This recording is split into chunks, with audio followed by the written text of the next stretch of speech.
Well, here we are on what was originally supposed to be a test day, but has turned into a rainy video day. Hoosier has been a name synonymous with racetrack and autocross only, but they haven't always been the fastest for us in the past. In fact, our control tire, the Yokohama Advan A055, is generally faster for us. And last year, the Pirelli P0 Trofeo track was even faster. That's true, but Hoosier is famous for constantly innovating and responding very quickly to these kinds of things. And sure enough, as soon as we were done with our P0 Trofeo track test last year, they announced the replacement for the R7, which is called the Track Attack R8, and of course the A8 version of that same tire. Different compound, different focus. So we had to test to see if this new tire has what it takes to put Hoosier back on top. So we're comparing it to the Yokohama Advan A055, the Pirelli P0 Trofeo track, and because, we can't leave a new track tire untested, we're throwing in the Track Attack R8 A8 compound version as well, even though it's technically not a direct competitor for the other three tires because it's supposed to be more autocross focused. But that's the kind of thing that we like to test and find out instead of just, taking people's word for it. Come on. So yeah, it's gonna be a good day. Our track use only tire testing uses 275/35/18 tires mounted on 10-inch wide Sparco FF3 wheels. This year we've added camber plates, and our car has 2.5 degrees of negative camber on the front axle. The hot inflation pressure we're using for each spec was determined through testing on our skid pad, and you can check out that video for more information on the process. Before the skid pad test, all our sets received a tire rack heat cycle to eliminate any first heat cycle anomalies. To make sure our brakes are solid and fade-free to avoid any unintended variables, we're using Hawk Performance DTC 70 brake pads in the front and DTC 60s in the rear. When reporting lap times for our road course testing, in the past we've used the average time for each tire. Over our years of testing, we found that almost every tire is capable of a single outlier fast lap. Generally, it's on the first timed lap before they reach their eventual full hot temperature. For anyone participating in Time Attack, the fast lap time is usually more relevant than the average, so now we publish that data as well. Test day was cool and consistent, perfect for tire testing, with ambient temperatures ranging from the low 50s to 64 degrees. Some sun throughout the day meant that track temperatures climbed from 65 to 71 degrees across our morning session, and in the afternoon topped out at 90 degrees for our final control run. The Advan A055 has been our control tire for the last 2 years of our track testing. It's great to drive, consistent over multiple laps, and has regularly been the fastest tire in the category. Following this year's test, it's still great to drive and consistent, and it's still fast, but it's no longer at the top of the list for pace. Unlike every other tire in this test, the A055's first time lap was always the fastest, and then it began to fall off gradually from there with additional heat. Even so, the delta between the fastest lap and the slowest lap for any one driver was never more than a few tenths. Ultimately, it was third in the group for the fastest lap in the morning and the afternoon, and for average lap time over the course of the day. Hoosier was very limited on communication or performance claims for their new Track Attack R8 A8, so we were very excited to see what the new tire had to offer, and we walked away more than satisfied with the results. In the morning, when it was still very cool, both our drivers set their fastest lap on their third timed lap, including the fastest lap of the test.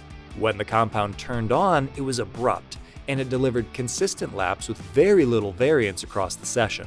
With some residual internal temperature and a warmer track surface in the afternoon, fast laps came earlier in each driver's stint, and we both experienced some fall off by the third lap. Even with the drop in pace, the A8 had the fastest afternoon lap and combined AM to PM average lap time. Hot on the heels of the A8, the new Track Attack R8 is a worthy successor to the legendary R7. With faster pace and considerably improved consistency compared to what we found with the previous model. In the morning and the afternoon, the R8's third lap was its fastest, but all of its laps for each driver were close enough to realistically be considered equivalent. For both drivers, we saw no appreciable falloff in times, and the R8 was faster than everyone except its A8 counterpart. In the AM session, the P0 Trofeo track took the longest to come up to temp. Like all the tires in this test, we gave it 2 warm-up laps, and it still wasn't fully on until the 3rd turn of the first timed lap. From there, all its laps were within a tenth of one another for each driver, with the exception of one that was attributable to a small mistake. Oddly, for a tire that seemed to be so tolerant of heat, it slowed by nearly a second and a half from the morning to the afternoon sessions. It was still incredibly consistent across each driver's group of laps, but those laps were noticeably slower than they had been in the morning. Utilizing the ferro arm we used to measure vehicles for wheel and tire fitment, we were able to compare the wear rate between tires in our test by measuring the change in tread depth on the front left tire from each set, which is the position that sees the most wear in our testing. We measured the tires when they were brand new, and then again after we finished with our testing. Gray areas indicate that region of the tire has 0 to 0.5 millimeter of tread loss, with more severe wear of 1 to 3 millimeters progressing from yellow to orange, and finally red, indicating 3.5 to 4 millimeters lower tread depth than a new tire. The 4 tires in this test have experienced identical usage, consisting of 18 laps in each direction of our skid pad, along with 16 laps at Gingerman Raceway. Of course, the wear is a result of our test protocols on our vehicle with our drivers, so your mileage may vary. The Advan A055 wore relatively evenly in our use, without any isolated areas of extreme wear. That being said, it also experienced the most tread loss, from 1.5 to 3 millimeters across the entire tread face.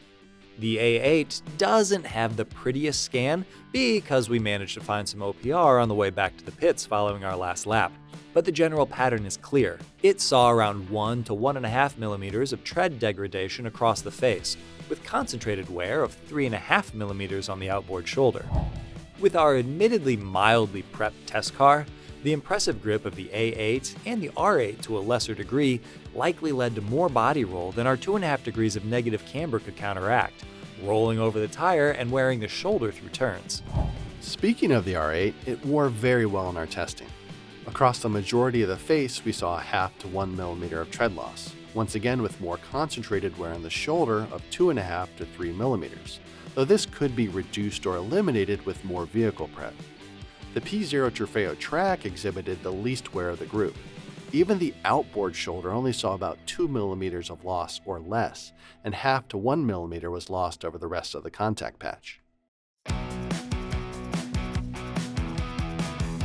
It has been a long day, full of lots of G's, lots of lateral grip.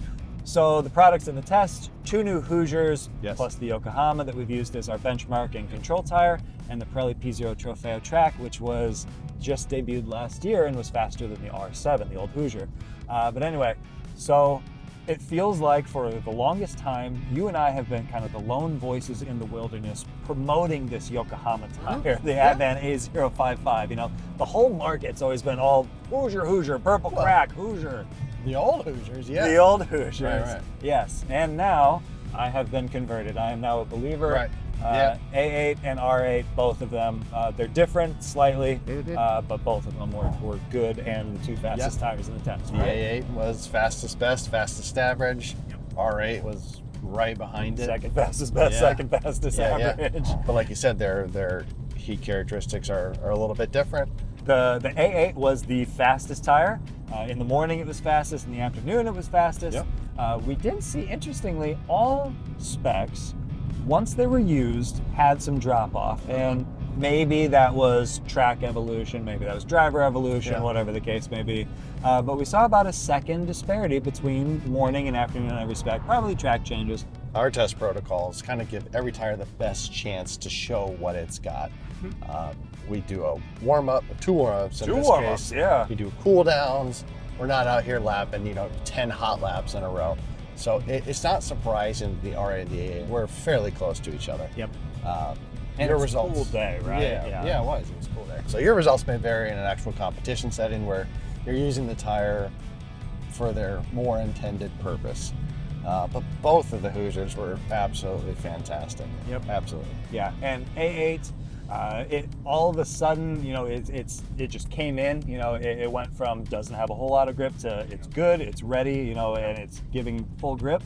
In the morning when it was cooler, I experienced no fall off. In the afternoon when the track was warmer, sun was out, we definitely saw a little bit more. You know, first laps were fast, and then there was a bigger jump for laps 2 and 3. Yeah. Still not bad, but you could see a little bit of that different kind of heat characteristic. For sure. Whereas with the R8, it was just, once it came in, it took longer to come in than the A8 did, but it was just reliable morning after. A little bit of fall off at the end of my afternoon session, but not as much as the A8. So Yokohama was faster than the Pirelli last year. It's faster than the Pirelli again this year. This is much cooler this year than it was last year. It is. But yeah, still the Yokohama was wonderful to drive. Not as fast as the two Hoosiers. Nope. But yeah, that's progress for you, right? Yeah, right. Yeah, who knows? We'll have a A055 successor here. Right. Maybe they were waiting for Hoosier. Oh, there you go. Surprise. Yes. Yeah, who knows? Anyway, lastly, P0 Trofeo track takes a long time to warm up. Even with 2 warm-up laps, I still ended up throwing out and just redoing one of my very first lap in the afternoon because it still wasn't up to temperature. I still didn't have grip. I got the one more signal. Gotta do one more. Gotta do one more. Yeah, once it gets warm, it just stays perfectly consistent throughout all of our testing. It's different to drive than the other tires in this test, though. The other 3 tires, the Hoosiers in particular, feel like they're just muscle bound. It's like, I have so much traction and I'm just locked down.